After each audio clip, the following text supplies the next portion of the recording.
Assalamualaikum, kembali lagi bersama saya Latifatul Hadikoh, peserta Latsar CPNS Angkatan 26 Kelompok 3. Pada Learning Journal kali ini, saya akan membahas tentang Wall of Government atau disingkat dengan WOG.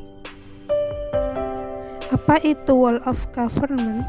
Wall of Government atau disingkat dengan WOG adalah sebuah pendekatan fungsi dalam ruang lingkup koordinasi yang lebih luas guna mencapai tujuan bersama dalam pembangunan kebijakan, manajemen program, dan pelayanan publik. Terdapat beberapa alasan yang menyebabkan mengapa WOG menjadi penting dan tumbuh sebagai pendekatan yang mendapatkan perhatian dari pemerintah.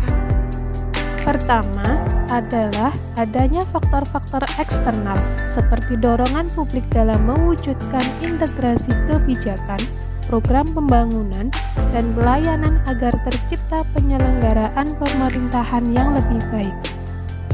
Yang kedua, terkait faktor-faktor internal dengan adanya fenomena ketimpangan kapasitas sektoral sebagai akibat dari adanya nuansa kompetisi antar sektor dalam pembangunan. Sebuah contoh misalnya, sektor lingkungan hidup memandang bahwa pelestarian alam, terutama hutan, merupakan prioritas dalam pembangunan, sehingga perlu mendapatkan prioritas dukungan kebijakan dan keuangan yang lebih. Kemudian yang ketiga, khususnya dalam konteks Indonesia, keberagaman latar belakang nilai, budaya, adat istiadat, serta bentuk latar belakang lainnya mendorong adanya potensi disintegrasi bangsa. Bagaimana WOG dilakukan? Pendekatan WOG dapat beroperasi dalam tatanan kelembagaan nasional maupun daerah. Penataan kelembagaan menjadi sebuah keharusan ketika pendekatan ini diperkenalkan. Namun, penataan ini tidak serta-merta merubah kelembagaan atau sebaliknya, sehingga pendekatan WOG dapat dilihat dan dibedakan berdasarkan perbedaan kategori hubungan antara kelembagaan yang terlibat. Bagaimanakah penerapan praktek WOG? Terdapat beberapa cara pendekatan WOG yang dapat dilakukan, baik dari sisi penataan institusi formal maupun informal. Cara-cara ini pernah dipraktekkan oleh beberapa negara, termasuk Indonesia dalam level-level tertentu. Misalnya, penguatan koordinasi antar lembaga. Salah satu alternatifnya adalah mengurangi jumlah lembaga yang ada sampai mendekati jumlah yang ideal untuk sebuah koordinasi. Dengan jumlah lembaga yang rasional, maka koordinasi dapat dilakukan lebih mudah. Yang kedua, yaitu membentuk lembaga koordinasi khusus. Lembaga koordinasi ini biasanya diberikan status kelembagaan setingkat lebih tinggi atau setidaknya setara dengan kelembagaan yang dikoordinasikannya.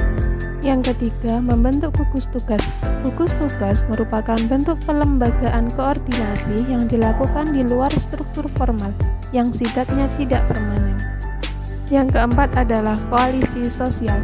Koalisi sosial ini merupakan bentuk informal dari penyatuan koordinasi antar sektor atau lembaga tanpa perlu membentuk pelembagaan khusus dalam koordinasi ini. Tantangan yang akan dihadapi dalam penerapan WOG di tataran praktek antara lain kapasitas SDM dan institusi, nilai dan budaya organisasi, serta kepemimpinan. Praktek WOG dalam pelayanan publik dilakukan dengan menyatukan seluruh sektor yang terkait dengan pelayanan publik. Jenis pelayanan publik yang dikenal yang dapat didekati oleh pendekatan WOG adalah: yang pertama yaitu pelayanan yang bersifat administratif, misalnya pelayanan KTP, status kewarganegaraan, status usaha, surat kepemilikan, dan lain-lainnya. Yang kedua adalah pelayanan jasa, misalnya pendidikan, kesehatan, ketenagakerjaan, perhubungan, dan lainnya. Yang ketiga adalah pelayanan barang, misalnya jalan, perumahan, jaringan telepon, listrik, air bersih, dan seterusnya. Dan yang terakhir yaitu pelayanan regulatif, pelayanan melalui penegakan hukum dan peraturan perundang-undangan. maupun kebijakan publik yang mengatur sendi-sendi kehidupan masyarakat. Demikian jurnal tentang WOG yang dapat saya sampaikan. Terima kasih. Wassalamualaikum warahmatullahi wabarakatuh.